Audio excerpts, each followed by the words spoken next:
that morning of May 10th, and she would always tell him to do good.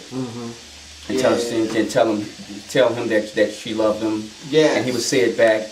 Every morning, he walked that hallway. Yeah, she said she not knowing what was about to happen. Yeah. Of course, not knowing the night before. And I was actually, when I got the call, I was actually, at the novelty shop making a down payment on the pendant when Annette called me and told me what happened. And I was in disbelief. And I was in that area near Christ Hospital and Little Company of Mary. And I think I was just in disbelief that who would go on a bus? Yeah, well, not just my child. It was, it was 5 people. Yeah. It was 5 students, 5 good kids that were shot in that situation. Blair losing his life. But I think the thing that I couldn't get over was who would go on a bus? Ooh, that touched me so hard. Man, I cried about that boy. And when I called Joe, after he lost Derrion. Yeah. And I said, I need to call this man because I know what he's going through. I said, I need to call him. Yeah, so did. Right away, I said, Derrion was 16. Yeah. I said, just like Blair. And I said, it seemed like that turning point age. Yep. I said, I know what he's thinking. And people were calling me, will you reach out to Mr. Walker? Will you reach out to his grandfather? I said, I'm way ahead of you. And I think we must have talked, the first time we talked for over 2 hours. Sure did. I looked at my watch. We talked for 2 hours and 24 minutes. Sure did. Sure did. And I just hey, get it out, let it out. Yeah. And he would stop. He said, Mr. Holt, this is a mess. This is a mess. He said, I just can't believe it. And I could hear him crying through the phone. Literally, I could see what he was going through. And I said, this man needs some support, somebody to talk to. I said, this is not going to be easy. To hear him, I almost told him, this is why I got to go, because I couldn't take it. Yeah. But I said, no, I got to stay on this phone.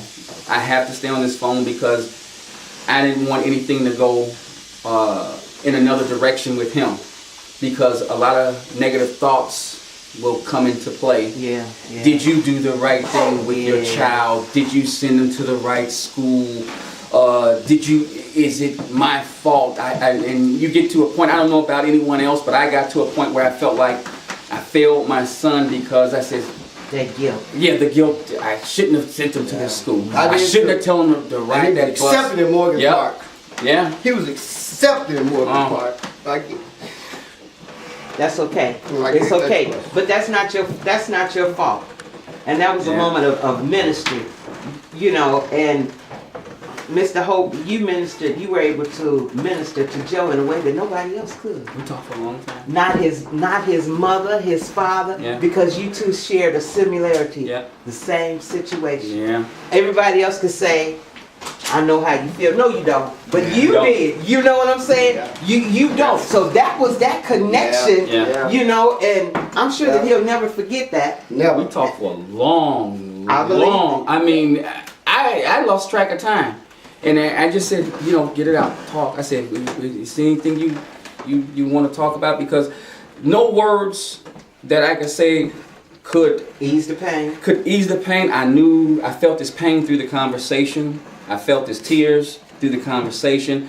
I knew the trauma that he was going through, that instant psychological and emotional fallout. You feel all alone. You feel like, not that you have been robbed, but what really takes you almost to that edge of darkness is you know that you've raised a good child. Son or daughter, grandchild, you say, wow, my child's life was robbed unnecessarily, unfairly. Yeah. And it should have never occurred. You take yourself around the block in those feelings and those emotions, and you begin to think. In my house now, I had some pictures of Blair hanging, but now, just for the closeness of it all, I've got these pictures, and I pull them out, and I look at them, and I have pictures of them in my wallet. I've had them before, but not as many.